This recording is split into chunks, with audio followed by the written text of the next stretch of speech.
اللهم صل وسلم وبارك عليك يا حبيب الله. يوم جديد وفيديو جديد من بيت أوسة ومامة أوسة.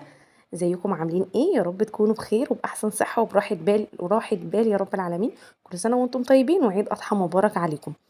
النهارده بقى يوم جديد، فيديو كله نشاط. بصوا هشجعكم الفيديو ده يعني هشجعكم تعملوا حبة حاجات ان شاء الله حلوة كده. واول ما تشوفوا الفيديو هتقوموا على طول. اهم حاجة لو انت جديدة ست الكل تشتركي في القناة وتفعلي زر الجرس عشان يوصلك زغروطة من قناتي بأي فيديو انا بنزله جديد بمشيئة الله تعالى. النهارده بقى يا بنات ناويين نعمل حاجات حلوة. اول حاجة كده هشاركها معاكم المشتريات اللي انا اشتريتها. انا اشتريت العلبة دي كده يا بنات عشان على طول لما بعمل حلويات تبقى العلبة عندي صغيرة، فدي علبة بتحافظ على الحلويات وتحطي فيها الحلويات كده. عايزه اقول لكم تحفه قوي ومحكمه الغلق جامد قوي، وحركه ان انت تمسكيها كده من فوق جميله. يعني لو حبيتي مثلا تعملي اي حاجه حلويات وكده وتاخديها معاكي مثلا بره او في عزومه وكده، شكلها شيك جدا وحلو قوي قوي. كانت عامله 110 جنيه. وجبت كده الثلاث مقصات دول عشان ما عنديش مقصات، المقص اللي عندي باظ. التلاته كده يا بنات كانوا مع بعض ب55 جنيه. حبة حاجات يعني كده بسيطة. بعد كده بقى هنبدأ الفيديو بتاعنا وهنعمل مع بعض حاجات حلوة كتير. جبت كده طبعا يا بنات المعالق الخشب عندي باظت جامد قوي، يعني بقى لهم 4 سنين، فيعني بجد خلاص جابوا معايا اخرهم يعني. فجبت دول كده كانوا عاملين 50 جنيه. بس حلوين قوي، خامتهم حلوة قوي وفيهم زي زجزاج كده، كان يعني عاملين الشكل كده بس حلوين جدا يعني. ايه تاني يا بنتي يا دودو؟ خلي بالكوا الكيسة دي لسه ما خلصتش، لسه اصبروا اهو. بس كده دي كده اخر حاجه. عايزه اقول لكم الكياس دي حلوه قوي، انا عندي منها السيليكون. سيليكون جميله، بس المشكله ان السيليكون ما عنديش غير واحد بس. بيتحط في الطبقه. لكن دوت 100 كيس ب25 جنيه. وطبعا بيتحط في اي حاجه، يعني في الطبق الصغير. بصوا انا جربته لكم في طبق صغير ودلوقتي هجربه لكم في الطبق الكبير. يعني هو يعني ده الكيس تستخدميه لاي حاجه. لكن اللي عندي محكم ان انت هو واحد بس الطبق، يعني انت لو عندك طبقين او عندك مثلا عايزه تحطي بوله في التلاجة او اي حاجه مفيش، لان هي عندك واحده فقط لا غير. وعلى فكره ممكن تستخدمي الكيس ده كذا مره مش مره واحده. لو انت هتعملي يعني ايه، لو الكيس يعني نضيف ممكن تستخدميه كذا مره مش مره واحده. هما 100 منديل ب25 جنيه، بس حلو قوي قوي عجبني الصراحه فكرته. طبعا 100 منديل ايه، 100 كيس دول هيقعدوا معاكي فتره كبيره قوي. اهو بس كده دي كده مشترياتي البسيطه، ولازم قلت اشاركها معاكم. كان نفسي طبعا اجيب حبه حاجات برضو ناقصاني في البيت، بس قلت خلاص بقى دول بقى لهم ياما قوي محطوطين وانا عايزه استخدمهم. فخلاص لازم اطلعهم، لازم اشاركهم معاكم واوريكم. النهارده بقى بقول لكم النهارده عيد ميلاد جوزي، فانا قررت ان انا هعمل حاجه حلوه في البيت. مش هشتري ولا تورته ولا اي حاجه ديت. ليه بقى يا بنات؟ طبعا انتوا عارفين الاسعار دلوقتي بمبلغ وقدره.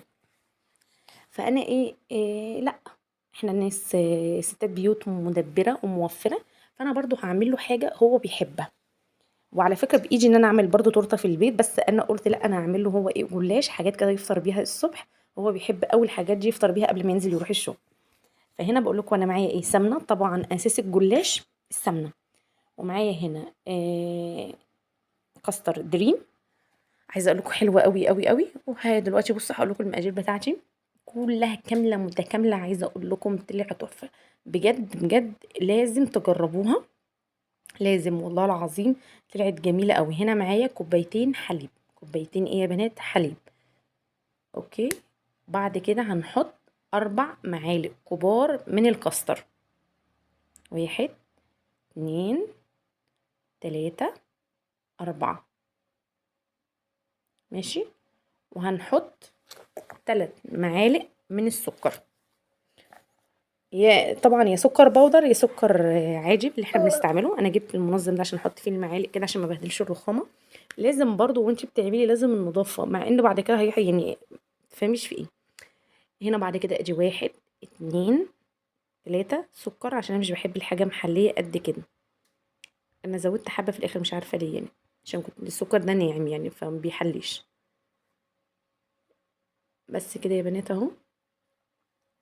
هبدا بقى اجيب حاجه اقلب بيها كويس جدا. نقى ايه؟ نقى ايه؟ عايزه اقول لكم اوسع عجبه قوي. بجد احلى يعني. اول مره اجرب جلاش بالكسر ده، بس طلع جميل جدا وخفيف قوي قوي قوي وحلو قوي فوق ما تتخيلي. هنا انا جبت كده المضرب ده على اساس ان انا اضرب بيه. المفروض ده انا مضرب طبعا نسكافيه، بس انا بستخدموش في النسكافيه نهائيا. بستخدمه بقى للحاجات ديت. هو حلو قوي قوي قوي. فكده بقعد ادوب ادوب. بس المشكله ان انا عبال ما رحت وجيت هو عامل زي النشا. واحط عليه نقطه سمنه، ويا ريت تكون سمنه بلدي او زبده لو عندك. وبعد كده ترفعيه على النار، وبعد كده تنزليه. بصوا كريمه، هينزل معاكي كده زي الكريمه، ولو عايزاه اخفف براحتك. واهم حاجه بعد ما تنزلي كده الكاستر، اهم خطوه تعمليها ان انتي ما تسيبهوش عرين، لازم تغطيه، لازم ليه بقى؟ هينشف معاكي وهيعمل زي طبقه قشطه كده من فوق. عايزه اقول لك لو تعرفي تخففيه اكتر من كده خففيه. انا لاحظت يعني ان هو تقل مني سيكه، بس عادي. هنا جبت الاسباتشوله، قلت مش عارفه يعني انا سبتها ليه، مش فاهمه انا، وبنزل بمعلقه وبعمل مش عارفه ايه اللي انا بعمله دوت. بس الكاميرا يا بنات ليها رهبه برضه. عايزه اقول لكم وانت كده قاعده كده بتعملي الحاجه دي مع نفسك، بس بسرعه بسرعه والدنيا بتمشي معايا، بصوا سليمه والحاجه كلها قدامي، تفهموش؟ والكاميرا شغاله ليه؟ الواحد بيبقى مش عارف هو بيعمل ايه، مش فاهم. هنا اهو بصوا كده، بس اول استخدام اهو للكيسه، استخدمت الكيسه. عايزه اقول لكم طلعت حلوه قوي قوي قوي، ومحكمه كده باستك كده من تحت، فطلعت جميله قوي. هنا بقى هنبدا نعمل الجلاش. عايزه اقول لكم الجلاش ده انا بجيبه على طول من الفرن وكده عندي، بس حلو قوي طازه. بجد جميل يعني حلو. لو وصلتي بقى لحد نستلكم تصلي على النبي في الكومنتات، تشتركي في القناه وتفعلي زر الجرس. ولو انت جديده بصي نورتيني، ولو انت بقى من الناس القدام معايا برضو نورتيني. وبجد يعني مش عارفه اقول لكم ايه، بس بجد بحبكم في الله. يعني مش قادره اوصف لكم يعني حبي لكم. بحبكم في الله وقلبي، وحشتوني وحشتوني وحشتوني. هنا بصوا بقى اوريكم ان الجلاش ده طازه، انا جايباه قبلها بيوم وحطاه في التلاجة. في الفريزر يا بنات بيجمد كده وبيعمل زي ميه. بص انا برضه بقول لكم، عايزه اقول لكم انا كنت بكلمكم بس لقيت صوت اوسه دوشه. طبعا هنا طبعا لازم نظبط الصينيه بتاعتنا، لازم تمليها سمنه، ويا ريت تكون مفضله ان هي تكون ألمونيا، يا ريت يعني. بجد الألمونيا احسن من التيفال والسيراميك والكلام ده، مع ان ممكن في ناس كتير قوي تعارضني في الموضوع ده. لا يا جماعه، الألمونيا والسلستين لا يعلى عليهم بجد، بجد بامانه يعني. هنا هبدأ ان انا حطيت طبقتين من الجلاش، وطبقة تانية قطعتها نصين وحطيتها كده زي مثلث. وهبدأ ان انا احط الكاستر بتاعي. عايزه اقول لكم لقيته ان هو بيتفردش، رحت جيت عملت ايه بقى؟ فردته بالجلاش نفسه. فلو عمل معاكي كده عادي مفيش حاجه هتقف، هتعملي كده اهو، تضغطيه تفردي، برضه هيبقى حلو. وهتتني كده بقى، انت عايزاها التانية اكنك بتعملي ساندوتش. عايزه بقى تكون كبيره، عايزاها تكون صغيره، دي حاجه براحتك. اهم حاجه السمنه، السمنه هي اساس الجلاش. بصوا اهي دي كده اول واحده. عايزه اقول لكم بجد طلع طعمه تحفه تحفه تحفه تحفه. وهعمله تاني وتالت ورابع. هنا اهو برضو طبقتين جلاش وطبقه مثلثه من ديت اهو كده، نبدا نفرده. عايزه اقول لكم بقى طعمه جميل قوي قوي قوي قوي فوق ما تتخيل، بجد نفسي تجربوه. يعني لو جربتوه انتوا مش هتندموا خالص خالص عن التجربه ديت. بصي يا بنات، الحاجه اعمليها في البيت بجد احسن بكتير وانضف، وانت بتبقي عارفه انت عامله حاجتك ازاي. انا واحده من الناس بحب قوي قوي قوي استخدم الحاجه دي في البيت، تطلع طعمها جميل وتحفه. حتى لو طلعت مره معاكي طعمها مش حلو، المره الجايه اعمليها، ما تيأسيش وتقولي انا بعملهم مش حلوين، لا ما تيأسيش، المره الجايه هتعمليها احلى. انا لما بعمل حاجات وبتطلع معايا مش حلوه ما بيأس، لا المره الجايه بعملها تاني، مش هقول لا خلاص انا مش هعملها، لا بعملها. والمره الجايه برضو هعمل معاكم برضو الجلاش بالقشطه الكدابه والنحشيه كده بيطلع تحفه برضو. لا بصوا ما تقفوش بجد. انا عملت هنا هم كده 3. واساس الجلاش يا بنات، عشان في ناس تقولك ايه الجلاش بيطلع معايا ناشف، ايه اللي انت بتعمليه ده يا اوسه؟ الجلاش بيطلع معايا مش ناشف، بيطلع معايا طري، بيطلع معايا مش مورق. لازم جلاش اساسه السمنه، هو اساسه السمنه. فانت ما حطيتلهوش سمنه كتير، طبعا طبيعي ان هو هيطلع معاكي مش مورق. حتى كمان بتاع الجلاش باللحمه نفس الكلام برضو، لو ما خدمتهوش في السمنه كل ورقه او كل ورقتين برضو مش هيطلع معاكي مورق. فلازم تخدمي الجلاش، لازم تخدميه كويس جدا بالسمنه. هي دي مشكلته الوحيده، لو انت عامله رجيم اوعي تاكليه بقى بعد السمنه دي كلها. هنا بقول لكم ان انا كده خلصت، انا عملت 4 بس. وهنا بقى هبدا ان انا اعمل الساده يا بنات. بص انا بحاول اقلل السمنه على قد ما اقدر، بس برضو هي اساسها السمنه. طب هنعمل ايه؟ هنا اهو بدأت إن أنا أحط سمنة وألف، أحط سمنة وألف. عايزة أقول لكم بقى السادة ده بيطلع طعمه حكاية. بصوا كده بفضي الدنيا كده وأنا واقفة كده معاكم. السادة ده بقى يا بنات طلع طعمه بصوا روعة. أنا عامة بحب السادة على طول، بعمل السادة أول مرة أعمل محشي بالسوداني. ومحشي كاستر في بيتي، لكن انا على طول انا بعمله ساده وبحطه كده مثلا. لو جوزك مثلا الصبح كده ملهوش مزاج ان هو يفطر يعمل كوبايه شاي، كل حتتين جلاش برضه بنات لازم كده فاهم، لازم ندلعهم برضه. احنا ورانا غيرهم لازم ندلعهم. بس وكده تقطعيه انت صغير، ما تسيبوش تقطعيه بعد. انا عملت في المحشي قلت عشان خاطر اللي انا حشيته سوداني، قلت ان انا ما اقطعهوش عشان خاطر السوداني ما ينزلش منه. لا طبعا ما طلعش معايا مظبوط القطعه زي ما هو كده طلع معايا متبهدل خالص. هتشوفوه. بس هي تيأسي ما تيأسيش، لا كملي زي ما انتي. انا بحب الساده قوي يعني. بصي انتي لو لسه عروسه او لسه ما اتجوزتيش بسهوله جدا هتعمليه لوالدتك. بصوا تحفه، تحفه وجميل. وبصوا يعني طلع حكايه وروعه. بصوا حاجات بسيطه كده بنعملها في بيوتنا، بس يعني بتطلع جميله. فلو انت قاعده بقى كده وما قمتيش تعملي، قومي يلا قومي كده شدي حيلك واعملي لجوزك واعملي لعيالك. لو وصلتي بقى لحد هنا مش اشتركي في القناه، فعلي زر الجرس. لو عجبتك القناه اشتركي فيها وانزلي خدي لك لفه في الفيديوهات اللي تحت. بنعمل حبه حاجات، تنظيفات بوتاجاز، تنظيفات ارضيات، بصي باقل الاسعار. بحاول على قد ما اقدر ان انا اجيب لكم اسعار قليله. ان شاء الله ان شاء الله نعمل كل حاجه مع بعض حلوه. بحبكم بجد في الله. بجد ما تنسوش في لايكاتكم، عشان بجد الفيديوهات اللي فاتت كلهم ما كنتش عاملين لايكات مع انكم كنتوا متفرجين. فانتي كده كده قاعده بتتفرجي عليا، فليه بقى؟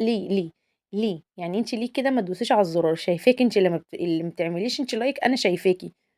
انا مش بزن عليكي في اللايك وكده، بس اللايك ده هو اللي بيعلي الفيديو بتاعي، يعني بيخليه يوصل عدد ممكن. لكن انتي بتتفرجي ما بتعمليش لايك، فالفيديو بتاعي ما بيوصلش للناس.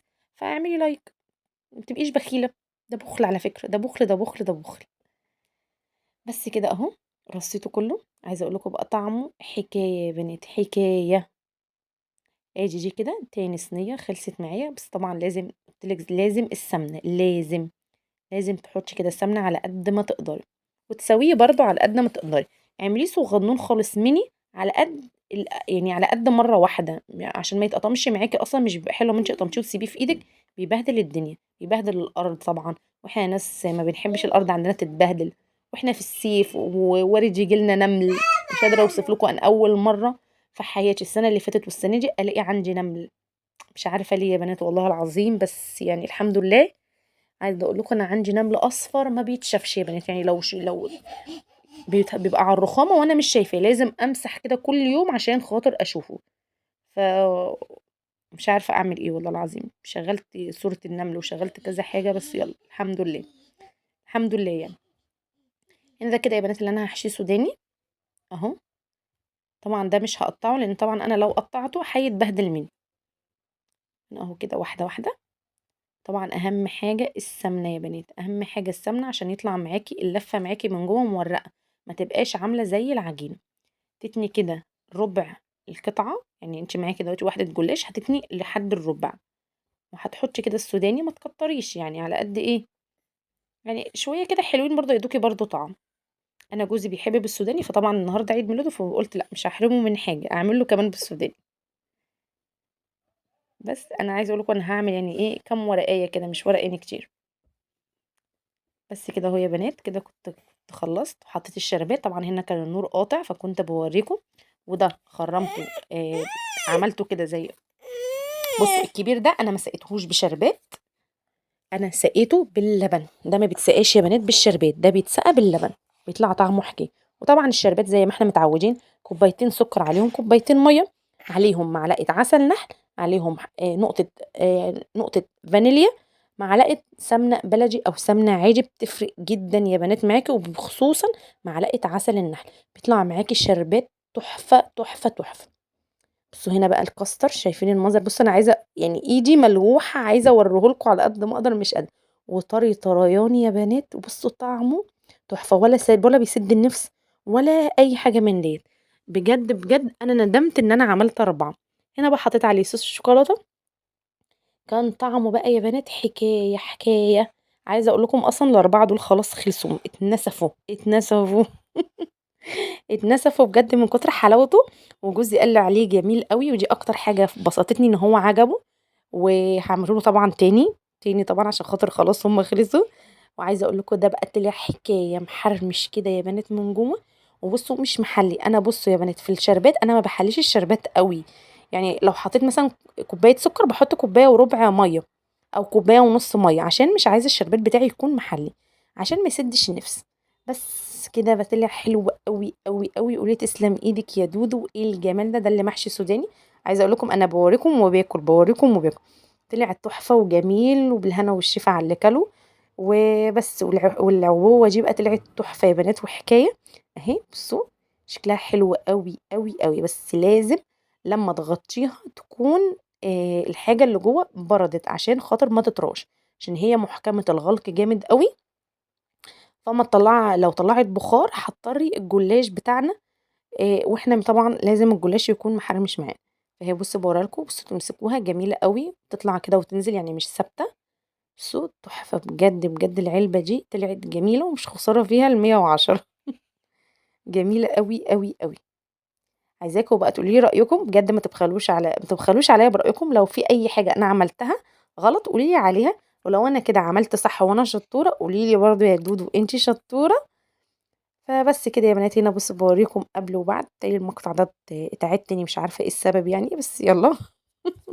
مش بخيل عليكم، بعيدهولكوا تاني يلا اهو. بصوا بقى الجمال بقى والحلاوه والعلبه. عايزه اقول لكم انا كنت فرحانه قوي بالعلبه دي. بجد لما بجيب اي حاجه في المطبخ بفرح بيها قوي. هنا بقى ان شاء الله بوريكم بعد ما خلصت. شايفين المنظر؟ شايفين منظر البوتاجاز؟ شايفين منظر الدنيا يا بنات؟ لأ صعبة، بس هنا بقول لكم في ثانية هخلص. شايفين بقى الحلاوة والطعامة بتاعت السلستين اللي بيلمع دوت؟ لو انت بقى ما تعرفيش السلستين بيلمع كده ازاي وتحافظي عليه ازاي، اكتبي لي في الكومنتات وانا هبعت لك الفيديو واوريكي حلاوة بيض وهي بتلمع السلستين. على فكرة الحلل دي بقى لها 4 سنين ونص. وبصي شايفة اللمعة بتاعتها؟ فمش قادرة اوصفك انا بحافظ على الألمونيا وبحافظ على السلستين ازاي. في فيديوهات تحت، لو انت من المشتركين بتوعي هتبقي عارفة. لو انت بقى مش المشتركين بتوعي ففاتك كتير، اتفرجي على الفيديوهات اللي تحت. يستني بقى فيديو ان شاء الله اعمله جديد واقولك انا بنضف الحاجة دي ازاي. شايفة بقى بوتاجازي؟ شايفة الجمال؟ شايفة الحلاوة؟ كده لحد هنا يا بنات الفيديو بتاعي يكون خلص. نوروني بقى كده وشرفوني واعملوا لي لايكات كتير قوي، وانا عارفة ان انتوا قدها وقدود. واستنوني بقى في فيديو جديد ويوم جديد. هتوحشوني يا بنات، ومستنية بقى لايكاتكم وكومنتاتكم الحلوة. باي باي.